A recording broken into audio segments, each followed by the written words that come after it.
Crimson Tide, Maize and Blue, rose-colored history in Pasadena on January 1st. This one on the road, possibly to a national championship. We've talked about the winningest programs, all the championships.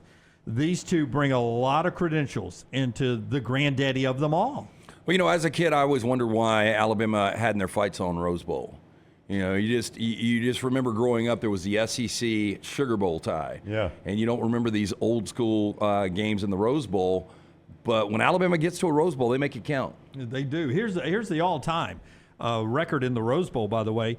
Michigan's been there 20 times. LT, who's got the most Rose Bowl appearances? That would be USC. USC with 34. Michigan's got 20, but they're 8-12-0 in those games. Alabama has got 7 Rose Bowl appearances and 5 wins.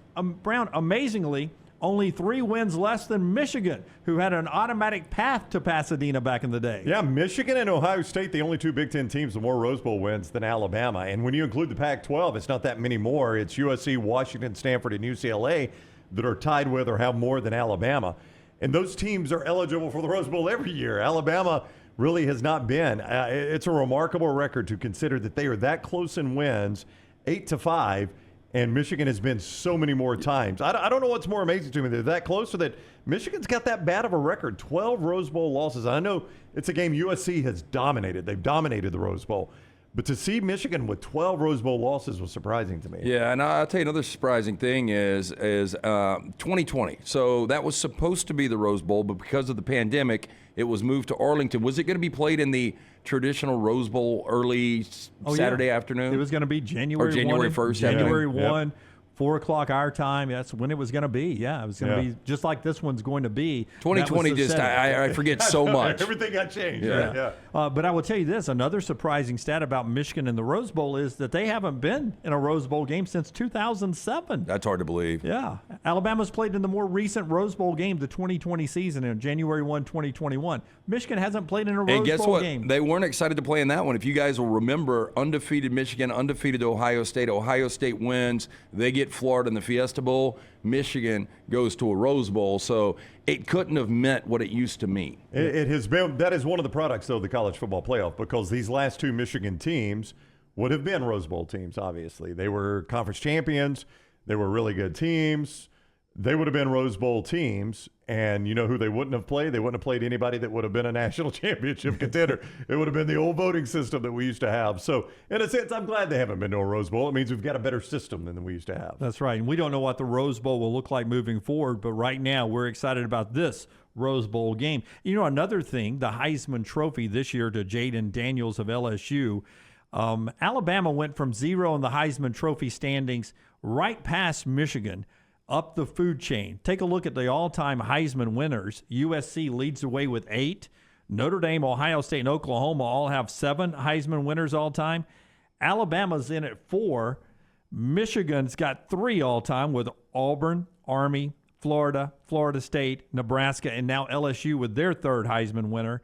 Alabama has started to claim that trophy here in December. It's amazing because they're new money when it comes to Heisman Trophy winners. Yeah, they're 4 now. That number was 0 in 2009. Yeah. Up until 2009, that number was 0. And as great a history as Bama had. And correct me if I'm wrong, Desmond Howard, the last Michigan Wolverine to win a Heisman Trophy? I think so, yeah. Absolutely. Yeah, that's been a minute too, hasn't it? Yeah. And then let's discuss quickly Jim Harbaugh, who has had a weird season, hasn't he? Yeah. He missed the first 3 games because of a suspension recruiting in the offseason.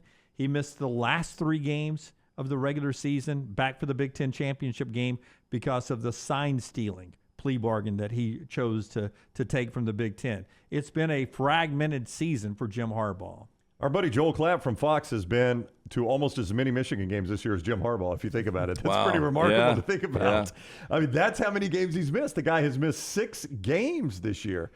And I just don't even know how to deal with that, right? I don't know that we've ever seen that in college football. Have we? A coach that's missed that many games, their team's been that good. Against Maryland, it seemed like that was going to be the one that was going to bite them. But outside of that, it really hasn't mattered. Yeah, and Sharon Moore, I think it needs to be noted, has done a fantastic job as the interim coach at the NL. On the front end, I know Jim Harbaugh, kind of let a lot of guys coach, but on this second suspension, Sharon Moore, the offensive coordinator, has taken over. And that's not an easy situation. I know they were the better team in every game they played, but especially that Ohio State game, I'm sure the nerve factor was pretty high for Jerome Moore, knowing the importance of Michigan, Ohio State to his fan base, and all you could do is mess up the national championship. Right. And it came down to some critical calls. Yeah. In the game itself, if I said, is it important for Alabama to have a leading rusher not named Jalen Milroe, or are you okay with Jalen Milroe being the leading rusher in this game for Alabama against that great Michigan pass rush? Yeah, I've always said that you really don't want your quarterback to be your leading rusher, but I think in this situation, I think it's a benefit to Alabama because we talked about this before. They have not seen a quarterback like Jalen Milroe all year. So if Milroe goes out there and scalds him on the ground for 100-plus yards. Oh, yeah, game over. Yeah. I mean, I pointed this out that against LSU, Auburn, and Georgia, he had 20 carries, 18 carries, 14 carries. Now, a varying number of yards, 155 against LSU, 107 against Auburn, 29 against Georgia. But I think number of carries matters because you get to the end of the Georgia game. He's got 14 carries for 29 yards in that game. You get to the end of the game, what does Alabama lean on there? 2 big Jalen Milroe runs, right? That's right. And that salts the game away, gets the clock running. Milk that clock, get first downs, get the clock running. So just the threat of him running, even if he doesn't have a ton of yards, I think it's more about carries for Jalen Milroe. Now, if he's got carries plus yards, to your point, game over. But even if he's got 14 carries for 29 yards like he did against Georgia, those safeties having to remember he's there, those linebackers not being able to vacate space, maybe even Michigan having to dedicate a spy to him and take a guy out of coverage, all those things matter. And it affects the way their defense is able to attack Alabama, even if he doesn't rush for 100 yards. And I think he's most dangerous when he improvises. Yeah. And, has one of those get outside the pocket, keep the play going, get 7-8 yards. But you wonder how many design runs there will be based on the fact that Michigan has seen nobody like him. If he's got 40 yards and 4 of those carries are for a first down or a touchdown, those are 40 important yards, right? I'm moving the chains and I'm scoring a touchdown. So it's not necessarily about yards. To Lance's point, it's about circumstances. Alabama's offensive line's gotten a lot better. They still gave up 4 sacks to the Georgia Bulldogs, and a lot of people say Georgia and Michigan play a lot alike. If I say Alabama keeps Blake Corum 99.5 yards, under 99.5 yards, do they win the game?